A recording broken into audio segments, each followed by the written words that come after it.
Assalamualaikum warahmatullahi wabarakatuh. Baik, kita kembali lagi ke materi desain dan analisis algoritma atau strategi algoritma. Eee, saya mengambil referensi dari Pak Rinaldi seperti biasa gitu ya, Pak Rinaldi Munir, dosen dari ITB. Jadi, saya redesign sedikit slide-nya, namun sepenuhnya, materi dan konten itu adalah dari slide-nya Pak Rinaldi Munir ya. Oke, di sini saya ingin coba menjelaskan mengenai algoritma BFS dan DFS. Ini bagian pertamanya, karena nanti akan kita bahas bagian pertama ini adalah yang statis, graph ya, graph statis, yang bagian duanya adalah graph yang dinamis ya. Oke, jadi algoritma BFS dan DFS itu biasanya dia adalah pencarian solusi gitu ya, pencarian solusi di mana solusi itu ketika kita mencarinya itu bisa kita ilustrasikan dalam bentuk suatu graf ya. Ya, sebagai bentuk suatu graf, di sini kita namakan suatu penelusuran graf yaitu traversal graph ya. Jadi kita menggunakan suatu algoritma traversal graph yaitu dengan cara mengunjungi simpul secara sistematik. Sistematik itu artinya ada algoritmanya ya, ada caranya bukan random ya yang hanya mengunjungi simpul tanpa arah, tapi di sini dengan cara yang sistematik. Nah, banyak sih contoh-contoh permasalahan yang bisa diselesaikan dalam graf gitu ya. Yang paling sering dilakukan itu biasanya masalah-masalah mengenai sosial media gitu ya. Misalnya sebenarnya kan di dalam sosial media itu jarak kita dengan artis itu kan mungkin hanya berselang 2 atau 3 orang gitu ya. Misalnya saya berteman di Facebook dengan A, nah si A itu berteman dengan B, kemudian B itu mungkin berteman dengan artis yang mungkin artis itu yang ingin kita temui. Artinya jarak kita dengan si artis itu hanya melalui 2 orang saja sebenarnya gitu ya. Tidak perlu kita muter-muter keliling dunia, tapi hanya bertemu 2 orang saja mungkin kita bisa dikenalkan dengan artis tersebut. Ya, atau masalah-masalah mengenai, web page dari network ya, jaringan-jaringan, kita ingin menuju ke referensi misalnya, dari suatu website merujuk ke website lain atau dari suatu blog ya merujuk ke blog lain, atau juga masalah mengenai, penelitian ya, makalah ilmiah, di mana biasanya dalam penulisan makalah ilmiah itu ada referensinya ya. Nah, nanti di dalam paper itu referensinya ada di mengarah kemana saja, atau nanti bisa ditelusuri balik ke belakang karena referensi dalam suatu paper makalah ilmiah itu adalah paper lagi biasanya. Nah, paper itu juga memiliki referensi dan seterusnya gitu ya. Jadi bisa dirunut ya. Artinya kalau kita ingin melihat suatu paper dengan state of the art yang baik, kita bisa lakukan penelusuran paper ya yang kita sebut sebagai systematic literature review gitu ya. Makanya namanya sistematik. Ya, artinya kita mengunjungi simpul dengan cara sistematik ya. Bukan random tapi memang dia memiliki relasi. Makanya kalau kita ngomongin traversal graph ya, algoritma yang kita gunakan adalah traversal graph. Graph itu harus terhubung. Jadi kalau grafnya tidak terhubung, ya kita tidak bisa melakukan pencarian solusi. Graf itu kan ada yang berarah dan ada yang tidak berarah gitu ya. Nah itu juga yang penting dia berhubung ya. Tapi mungkin akan ada suatu perlakuan berbeda antara graf yang tidak berarah dan graf yang memiliki arah ya. Yang ditandakan biasanya antara suatu node dengan node lain itu ada simpul ya. Simpul sama node sama nggak? Ya antara node dengan node lain itu ada garis ya yang menghubungkan. Nah, garis yang menghubungkan itu ada yang menggunakan panah, ada juga yang tidak ya. Kalau yang pakai panah itu biasanya kita sebut dengan graf berarah. Nah, traversal graph itu adalah pencarian solusi gitu ya. Di mana ada 2 yang bisa dilakukan di sini. Yang pertama adalah pencarian melebar atau kita sebut dengan breadth first search yaitu BFS, kita singkat dengan BFS ya. Lalu ada pencarian mendalam, kita sebut sebagai depth first search yaitu DFS. Jadi ada yang mencari graf dengan cara mencari secara menyeluruh dari level graf, kan level itu kan biasanya dibagi level ya. Kalau kita ngomongin di atas itu root, nanti di bawah root itu ada level 1, level 2, level 3, level 4 dan seterusnya. Itu tergantung kedalaman dari graf itu sendiri. Nah, kalau pencarian lebar dia akan mencari per level dulu. Ya, satu level dari root, level 1. Semua level 1 udah dicari baru turun ke level 2 dan seterusnya. Nah, kalau pencarian mendalam itu biasanya dari level 1 ya belum semuanya ditelusuri tapi langsung ke level 2, level 3, level 4 dan seterusnya. Kemudian dia akan naik ke atas lagi gitu ya.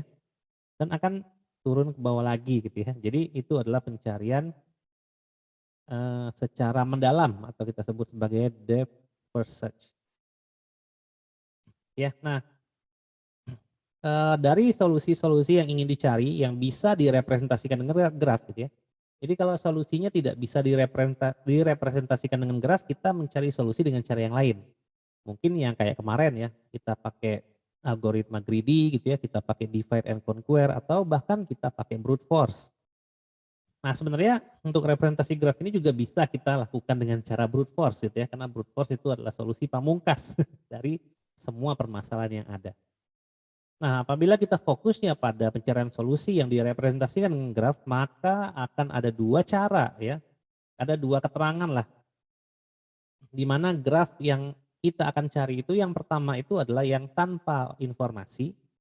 Artinya ketika kita menelusuri graf itu ada informasi yang akan mendukung kita dalam suatu proses pencarian. Ada juga yang tanpa informasi, artinya dia tidak punya informasi apapun. Ya, tapi solusinya adalah solusi dalam bentuk graf. Ya, kita bisa sebut itu sebagai uninformed atau blind search ya, pencarian buta gitu ya, blind search. Jadi ketika kita mengunjungi suatu solusi, ya kita hanya bisa menebak selanjutnya solusi ini akan ke arah mana. Gitu ya. Artinya nanti bisa jadi grafnya itu baru terbentuk ketika kita mencari solusinya. Gitu ya.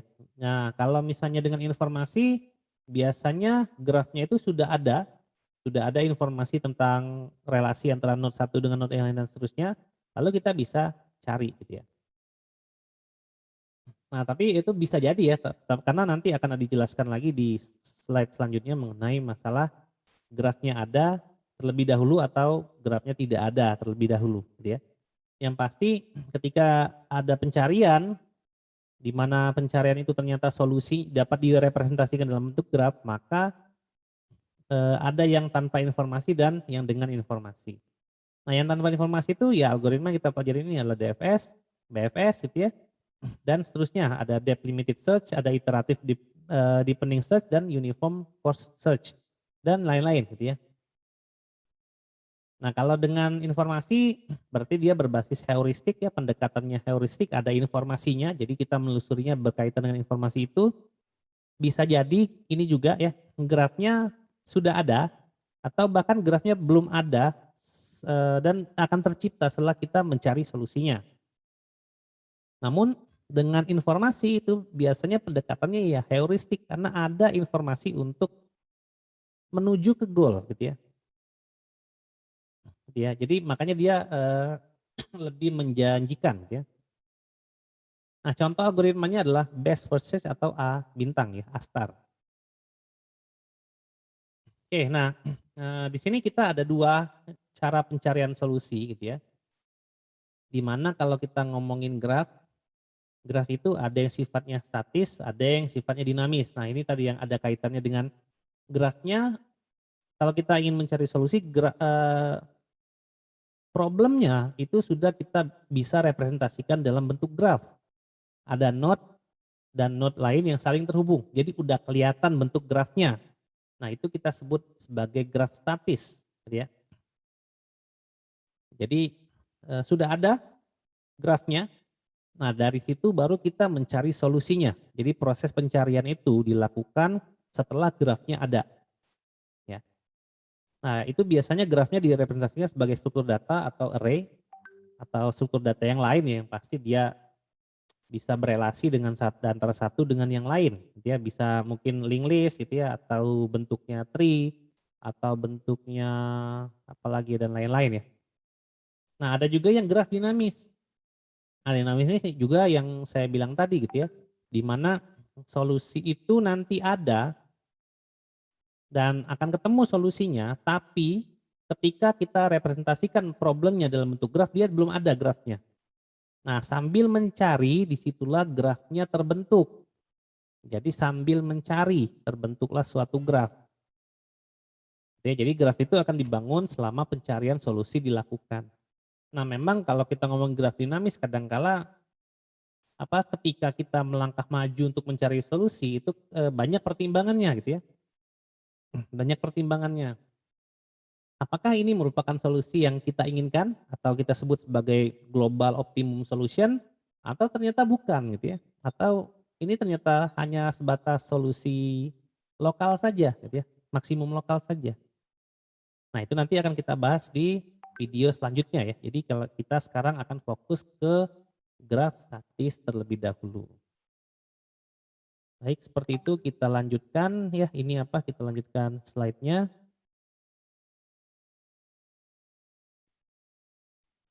Oke, kita mulai dengan eh, apa graf statis dulu ya. Nah, graf statis kita coba dengan pendekatan melebar dulu ya. Ya, BFS. Nah, di sini pencarian solusinya adalah transversal akan dimulai dari simpul V. Simpul V itu biasanya simpul awal ya, kita sebut sebagai simpul awal.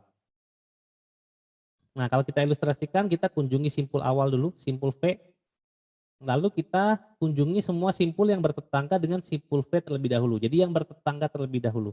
Artinya yang ada relasinya dengan simpul V terlebih dahulu. Jadi kalau kita bilang satu ini adalah V, maka kita kunjungi dua dulu, setelah dua kita kunjungin tiga. Nah, gitu ya. Setelah semuanya udah ada, kita mulai dari dua, kita kunjungi empat, lalu kita kunjungi lima. Kemudian tiga kita kunjungi enam, kita kunjungi tujuh, kemudian empat kita kunjungi delapan, lima, delapan, enam, delapan, dan tujuh, delapan. Jadi delapan yang terakhir ya. Jadi kita kunjungi semua simpul yang bertetangga dengan simpul V terlebih dahulu. Jadi kalau kita ini anggap sebagai V, kita kunjungi tetangganya dua, kita kunjungi lagi tetangganya tiga. Kita mulai dari dua, dua kita sebut sebagai V, kita kunjungi lagi tetangga-tetangganya. Oke. Nah, kunjungi simpul yang belum dikunjungi dan bertetangga dengan simpul yang akan tadi dikunjungi. Demikian seterusnya. Jadi ilustrasi yang saya jelaskan tadi menggambarkan pencarian melebar seutuhnya. Gitu ya. Nah, kita lanjutkan kembali. Nah, ini adalah struktur data dari BFS.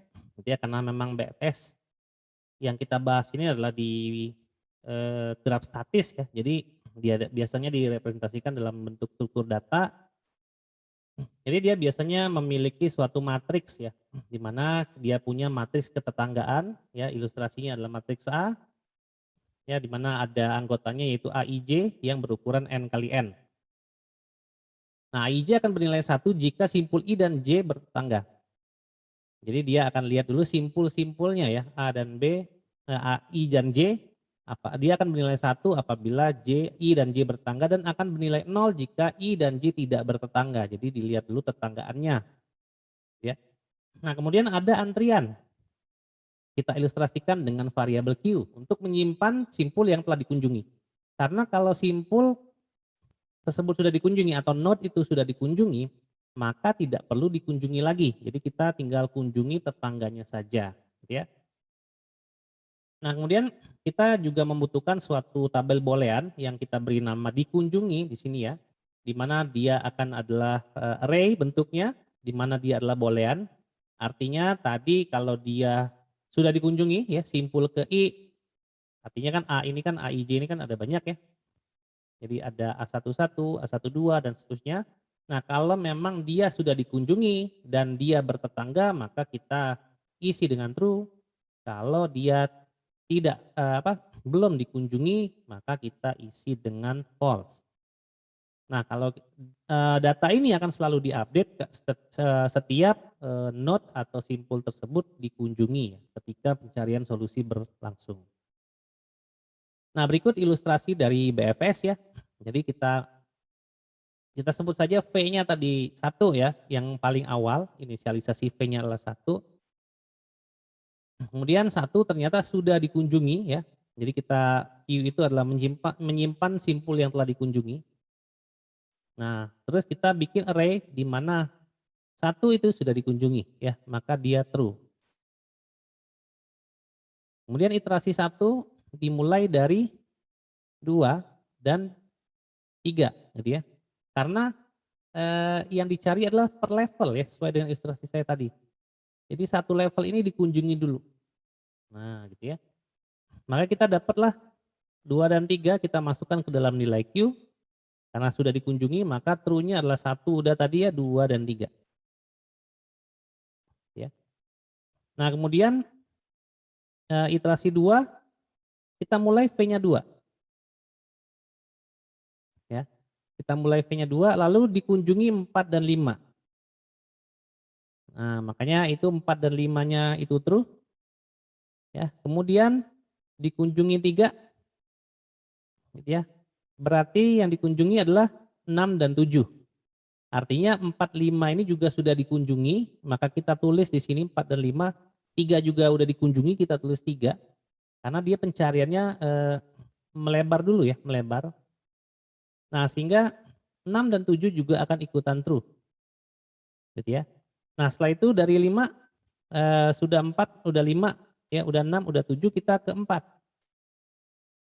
Ya, nah dari 4 berarti semuanya sudah dikunjungi baru kemudian tinggal dari 4 itu nanti ke 8 ya, 5 ke 8, 6 ke 8 dan 7 ke 8. Nah, 8 udah dikunjungi maka semua akan true. Nah, setelahnya mencapai 8 maka tidak akan ada lagi nilai Q karena 8 adalah level terdalam dari suatu tree. Gitu ya. Nah, artinya ilustrasi di iterasi ke-8 semua tree sudah dikunjungi. Sehingga nanti ketika ada solusi akan dicari solusinya. Entah nanti dengan cara summary gitu ya, atau dengan cara apapun itu pencarian solusi bisa dilakukan. Itu artinya dia penelusurannya ya, penelusurannya. Ya bisa jadi sudah dicari sampai iterasi ke-8 ternyata solusi maksimalnya ada di iterasi ke-5 misalnya, itu bisa aja gitu ya. Karena dari pencarian tree itu kita harus mencari dan menelusuri semua node-nya dulu, baru kita simpulkan yang mana yang merupakan suatu solusi. Baik, selanjutnya adalah pencarian mendalam DFS. Nah, kalau DFS itu bedanya adalah dia mengunjungi ke level ke bawah dulu, baru nanti kemudian naik lagi ke atas dan akan menelusuri ke bawah lagi gitu ya. Nah, dengan cara yang sama, biasanya kita ilustrasikan sebagai simpul V sebagai inisialisasi awal. Lalu kita kunjungi simpul W yang bertetangga dengan simpul V. Ya. Kemudian kita balik lagi ke simpul W, kemudian kita cari ke tetangga lagi ke bawah gitu ya. Nah, kita akan cari lagi sampai ketemu simpul U sedemikian sehingga semua simpul yang bertetangga dengannya telah dikunjungi. Ya. Udah sampai ke bawah udah dikunjungi lalu lakukan runut balik atau backtrack ke atas lagi ke simpul yang terakhir dikunjungi sebelum dan mempunyai simpul W yang belum dikunjungi. Artinya misalnya saya cari di 1. Ya, lalu saya kunjungi yang bertetangganya W-nya 2.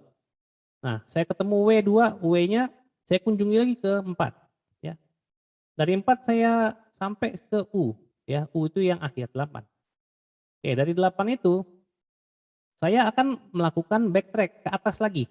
Tapi ke atasnya adalah simpul yang belum dikunjungi dari W yang terakhir.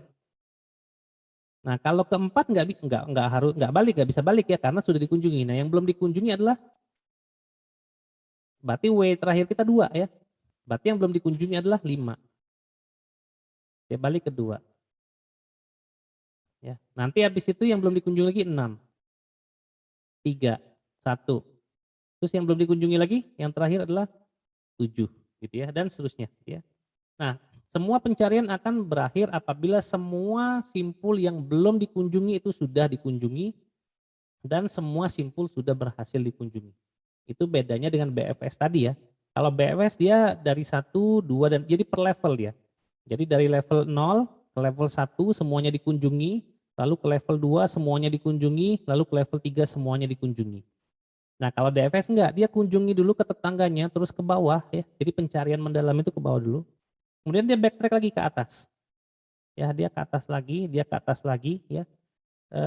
Di mana ketika dia ke atas itu dia akan mencari mana simpul yang belum dikunjungi dan dia adalah termasuk W yang kita sebut tadi gitu ya. Nah ilustrasinya seperti ini ya. Jadi yang pertama DFS 1 itu adalah V-nya 1, inisialisasinya 1, kita asumsikan itu. Nah 1 udah dikunjungi terus, dia kedua ya. 2 udah dikunjungi terus, dia keempat. 4 udah dikunjungi terus, dia ke-8. Ya, 8 udah terus dia ke 5 ya, dia backtrack karena ini udah sampai yang U tadi. Ya, dia ke 5. Karena dia enggak, kenapa dia enggak ke-4? Karena 4 sudah ditelusuri dari 2 tadi. Dan kita akan mencari setelah W. Jadi ini W yang terakhir ya. Jadi yang mana yang W terakhirnya berarti 5. Setelah W 5. Jadi dia naiknya ke atas 5 lagi. 5 udah dikunjungi dia ke 6 gitu ya. 6 udah dikunjungi dia ke 3. 3 udah dikunjungi, 1 udah. Jadi dia enggak akan kembali ke 1 lagi tapi dia akan mencari setelah W. W terakhir 3 gitu ya. Maka setelah W itu adalah 7, maka 8 akan ke 7 dan pencarian selesai. Sehingga urutan simpul yang dikunjungi adalah 1, 2, 4, 8, ya, 5, 6, 3, dan 7. Nah beda dengan yang ini tadi ya, beda dengan yang BFS tadi ya. Itu agak sedikit berbeda. Gitu ya.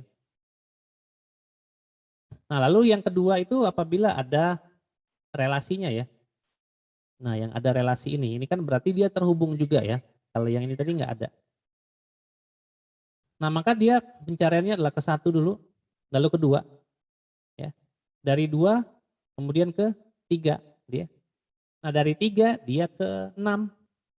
Dari 6 dia ke 8. Nah dari 8 dia ke 4. Karena W sebelumnya adalah 2. Ya. Ke 4, lalu ke 5, lalu ke 7. Ya.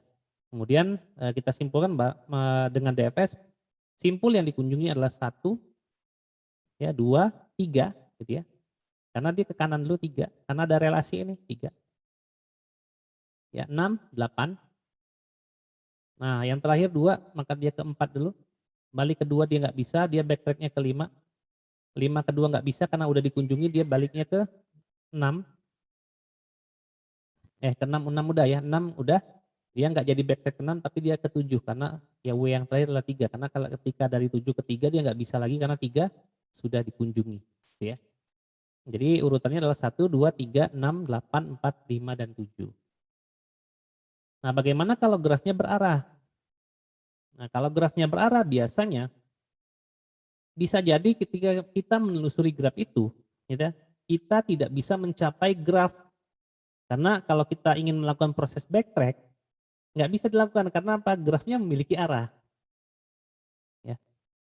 Nah caranya gimana? Kita harus mencari simpul lain yang mendekati simpul yang ada dan kita kembalikan lagi simpul itu sebagai simpul awal. Ya, jadi kita tidak melakukan backtrack ya, kalau DFS-nya tidak melakukan backtrack ke atas tapi kita mencari simpul lain. Nah kalau DFS-nya gimana? Itu juga sama gitu ya.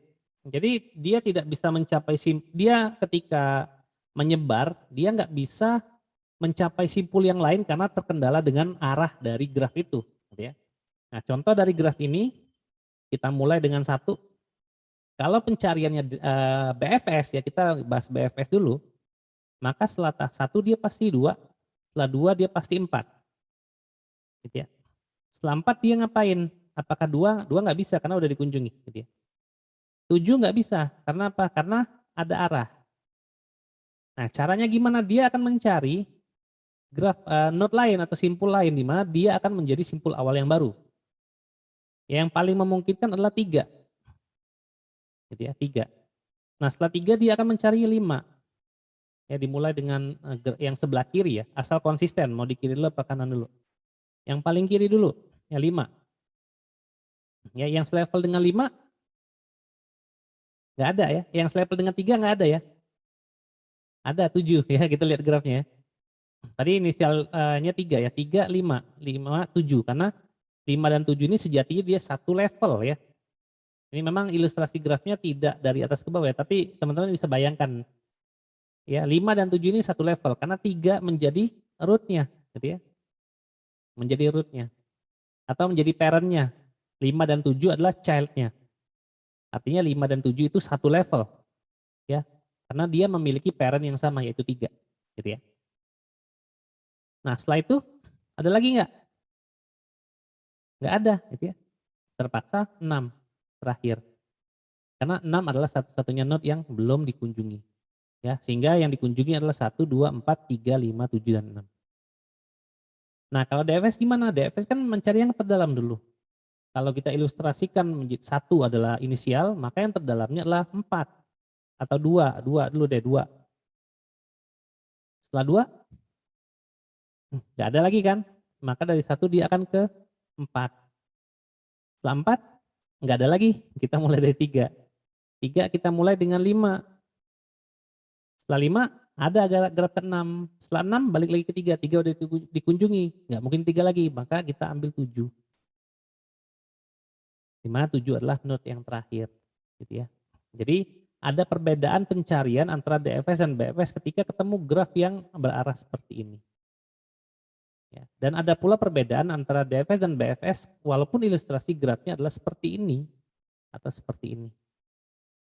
Karena yang BFS dia mencari dari sisi levelnya dulu, semua level udah dikunjungi ya level ini, dia akan ke level selanjutnya, setelah itu dia akan ke level selanjutnya.